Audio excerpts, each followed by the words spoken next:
Yon, magandang araw mga ka-nosebleed. Andito na naman po tayo sa bago nating session.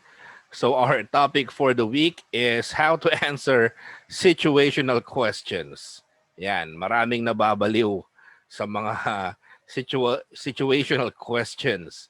At sa totoo lang, hindi siya madaling sagutin. Pero sa session natin na ito, subukan natin siyang talakayin at hopefully maintindihan natin siya at mas masagot natin ng tama sa susunod na tanungin tayo nito, lalong-lalo na sa final interview. Pero bago ang lahat, I would like to thank our sponsor for the week. So this video is brought to you by Brap Clothing, 100% fresh, produktong lokal. So ayan, at hindi lang po sila shirt, meron din silang printing services. So kahit ano, mugs, apparels, caps, basta pwedeng lagyan ng print. Kontakin nyo lang sila. Sa FB page po, meron silang Facebook page. Okay, so without further ado, eto na. Pero bago ang lahat, pag hindi ka pa nakaka-subscribe, don't forget to click on the subscribe and bell button icon para naman magkaroon kayo ng notification tungkol sa mga videos na tulad nito. So eto na, our topic for the week. Let's watch it.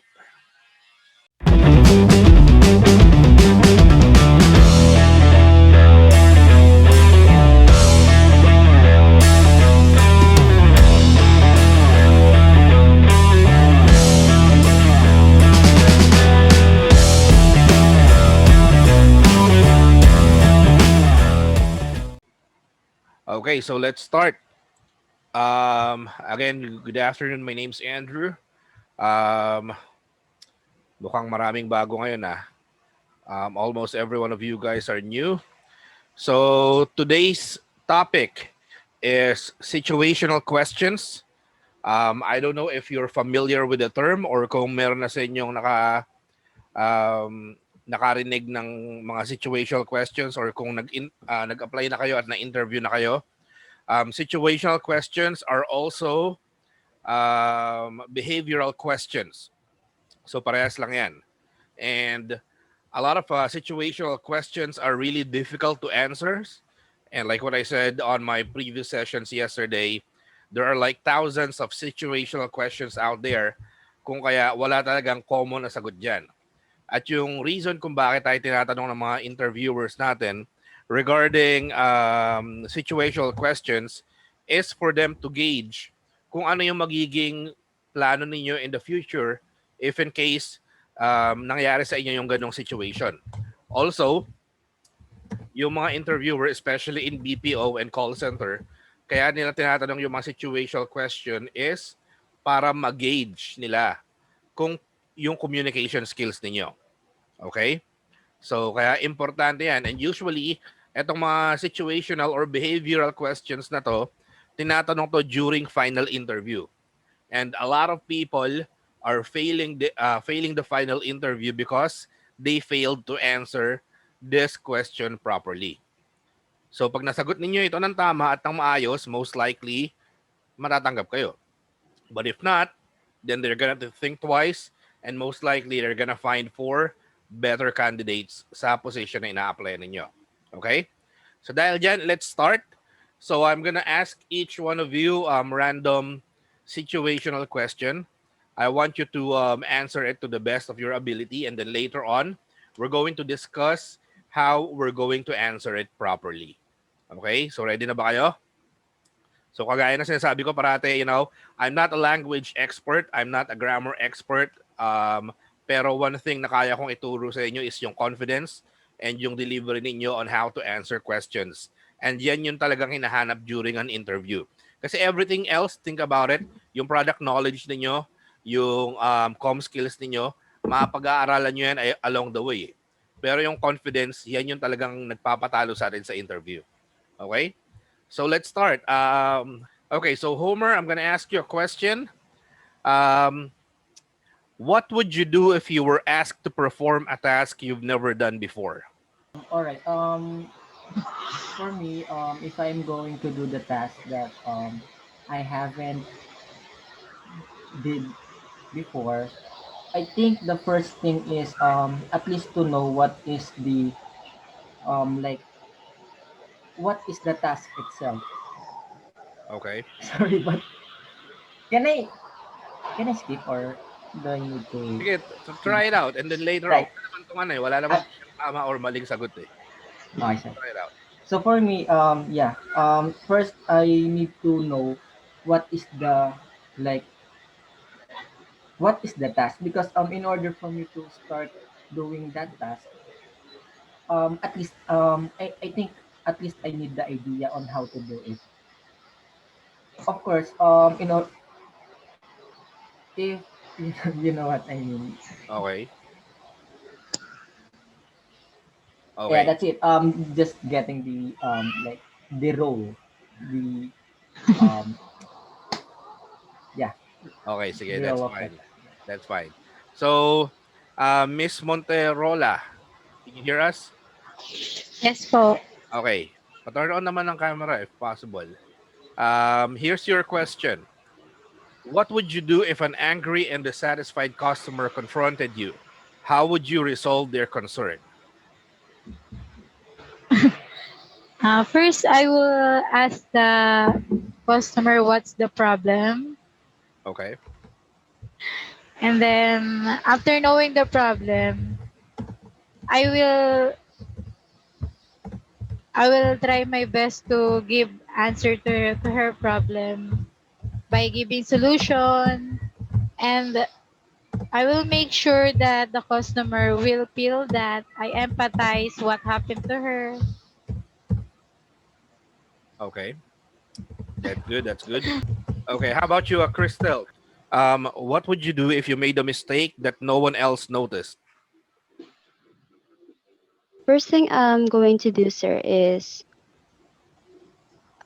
I prefer to talk to like supervisor if there's something he can assist of what mistake I have done, and to also so that I can learn from what mistake I've done. Just like that, sir. Okay. That's good. That's good. Okay. So, if you noticed, yung mga question na binato ko sa inyo, hindi naman talaga siya unusual questions. And those are scenarios na posibleng mangyari. And yet, we're having a hard time answering the questions. Part of the reason why is because sa utak kasi natin, tinatranslate natin yung Tagalog into English at hindi natin siya naproprocess ng ganon kabilis. At isa rin sa mga dahilan kung bakit is wala kasi tayong proper structure kung paano sagutin yung tanong. Okay? Now, meron ako sa inyong method na ituturo. I don't know if you heard about it. Have you heard about the STAR method? Di pa po. Hindi pa. Okay. STAR method is basically a method which is being used to answer questions such as situational questions and behavioral questions. So, i-chat ko sa inyo kung ano yung ibig sabihin ng STAR. STAR stands for situation, task, action, and result. So, ibig sabihin, when you are being asked of a situational question or behavioral question, you're going to think first, ano ba yung situation ninyo in the past na merong ganitong scenario or merong same example? And then, after nyo maisip yung situation, ano ba yung ginagawa ninyo nung mga panahong yun? Pagkatapos nun, ano yung ginawa ninyong aksyon para ma-resolve yung issue? And lastly, ano yung naging resulta? Naging successful ba kayo? Nag-fail kayo o hindi? So given dun sa mga scenarios na binigay ko sa inyo kanina, for example, yung binigay ko kay Homer na what would you do if you were asked to perform a task you've never done before? So let's go back to Homer. Homer, do you have like a previous job experience? Yes, sir. So my previous job is I'm a seafarer. I'm sorry. What was that again? Seafarer, seaman, Seafarer. sir. Okay, seaman. Yep. Okay, very good. So yan yung pwede mong sabihin yan sa interview ninyo. When I was working as a seafarer. Yan kagad yung introduction mo kasi yan yung situation eh. Okay? Okay. So ano ngayon yung ginagawa mo bilang seafarer? I'm a steward. Steward. Yep. Right? Okay. So when I was working as a seafarer, my designation is steward. And then, balik tayo dun sa question na, what would you do if you were asked to perform a task you've never done before? Mag-isip ka ng bagay Ah, na ginawa mo dati bilang seafarer na hindi talaga part ng job description mo. Like, inutusan ka ba ng manager mo or ng boss mo na maglinis ng isang designated room na hindi talaga part yun ng job description mo?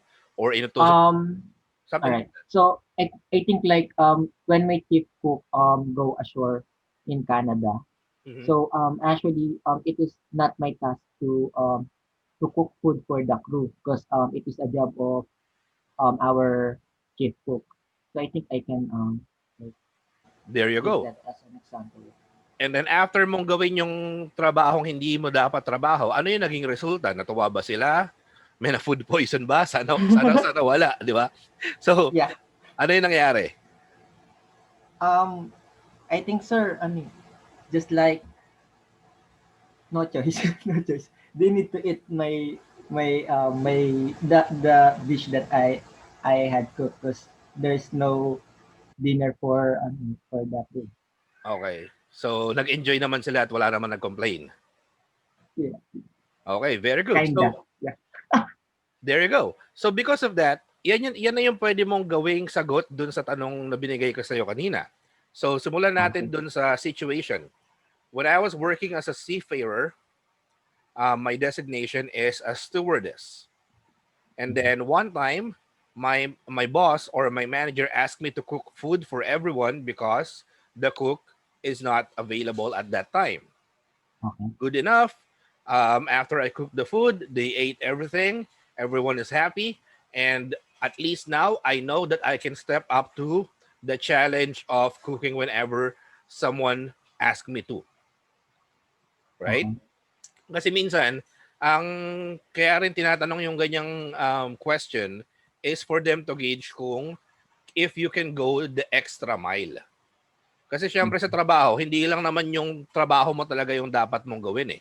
Especially in BPO or in call center, there's a lot of tasks na pwedeng iutos sa'yo ng manager mo, ng team Mhm. leader mo, or ng operations manager mo, na labas na dun sa pinaka trabaho mo na nagtatawag ka.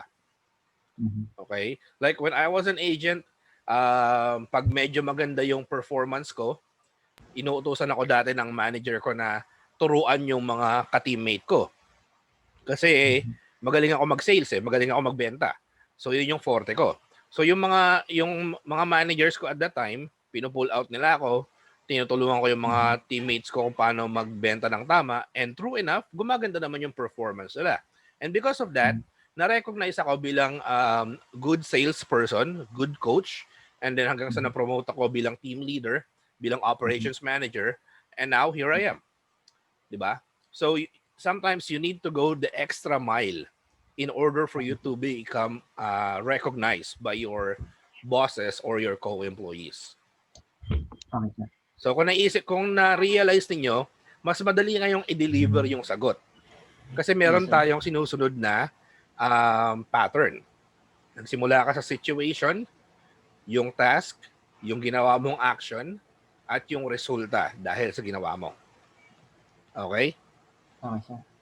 So next, balikan naman natin yung um, tinanong ko kay Miss Monterola. What would you do if an angry and dissatisfied customer confronted you? How would you resolve their concern? So Miss Monterola, going back to the Po. question, syempre, eto, normally, may experience mo lang to kapag meron ka ng experience sa trabaho before. So meron ka na Yes po. bang previous experience sa trabaho? Yes po. I work as a cashier before. Cashier. So perfect na perfect Yes. yung tanong sa'yo kasi cashier normally deals with angry and dissatisfied customers, right? Lalo na kung may Yes. kulang ka ng sukli or Yes po. sobra yung ibinayad sa'yo at hindi mo napansin. So, tama yan. So, pwede mong gawing introduction yan. I remember when I was a cashier, my task or my job is to basically man the cashier area so that I can accept payments and provide changes, right? Mm. So ano ngayon Yes. yung action? Meron ka bang na-encounter na may customer na nag-complain sa'yo during the time? Yes, I also encountered mad customer. Ano yung ginawa niya or ano yung situation? It was way back when I was at Jollibee. Okay? It was a senior citizen. He's claiming for the 20% discount for all his order. But we have a protocol that we can only put 20% discount on a single value meal. Okay. Yan. Common problem yan sa Yes. fast food, lalo na yung mga senior citizen na hindi naman natin mapagalit or Yes. maaway kasi nga, bukod sa Mm. customer sila, senior citizen na sila. So ano yung ginawa mo? Most likely, in-escalate mo yan sa supervisor mo, tama? Yes po. Okay. So ano yung naging resulta nung in-escalate mo siya sa manager mo?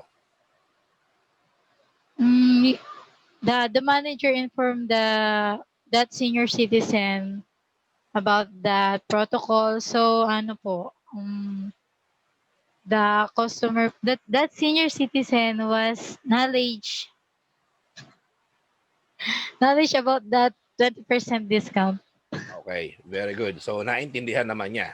So, yan, magandang example yan kasi swak na swak yan doon sa tanong sa'yo.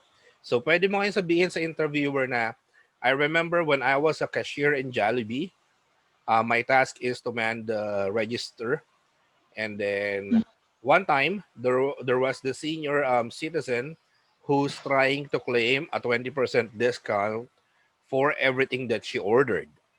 Mm. Unfortunately, based on company's policy, we can only provide Mm. 20% discount on the specific food that she ordered for herself. Mm. Okay?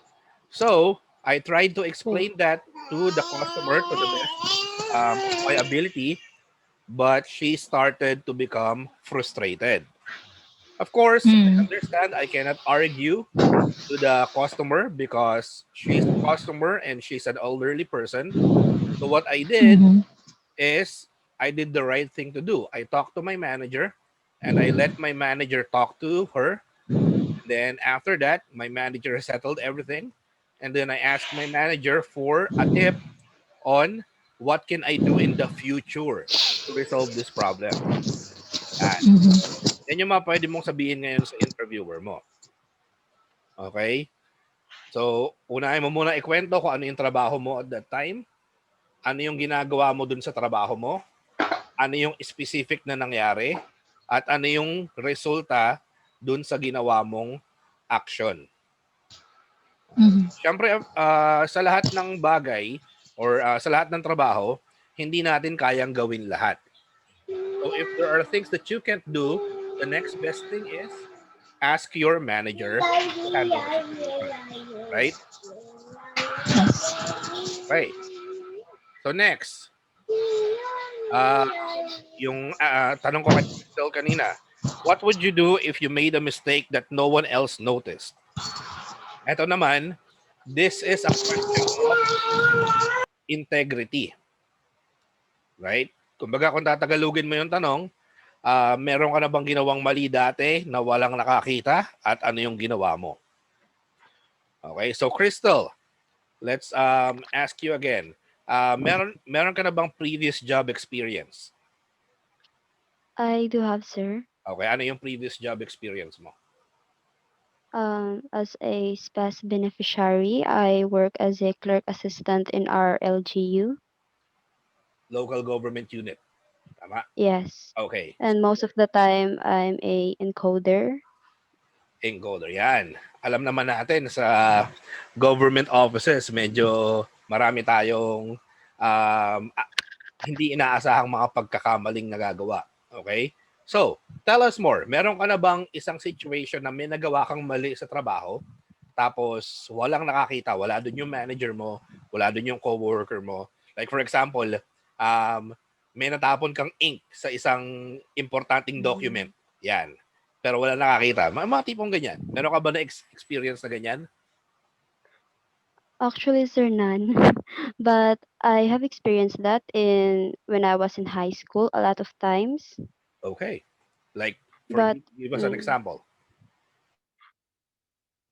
like when I think that was time when my when my answer when my answer is supposedly not, and when my answer is supposedly wrong, and since I'm eager to reach the passing score, I the one answer I changed the answer, and yeah, I got passed. Very But good. as what I have seen, sir, when I tolerate things like that, I didn't improve as I didn't improve in in the field of my knowledge, and it's really dull.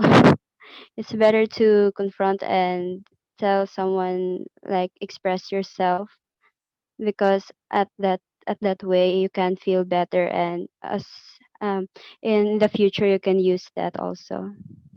Okay. Very good. Actually, that's a best example because kung titingnan natin mabuti yung situation, this situation really doesn't require you to have a job experience. Kumbaga, it can happen in our everyday lives, right? At meron tong dalawang scenario na maari mong sagutin. Pwede mong sagutin na meron na tama yung ginawa mo at pwede mo ring sagutin na mali yung ginawa mo pero pag yung sinagot mo is yung mali, katulad ng sinabi ni Crystal na nangopya siya dati, ano yung natutunan mo dun sa kamalian mo para ma-redeem mo yung sarili mo. Of course, not everyone is perfect. And to be honest, it's better na sabihin mo yung totoo do sa interviewer para mas maintindihan niya talaga kung paano ka mag-analyze ng situation. Okay? So let's go back to your response. Ano yung situation natin? It was during your high school days. So that's yung situation. Ano yung task mo? Of course, ang task mo at that time is to study. Di ba? Yun naman ginagawa ng high school eh. Ano yung action? Yung action mo, nangopya ka. Ano yung result? Pumasa ka, pero wala ka natutunan. Di ba? So let's analyze that at i-connect natin yan at gawin natin siyang sentence in English. So I remember when I was in high school, there was this exam where we had to study hard. Unfortunately, I wasn't able to.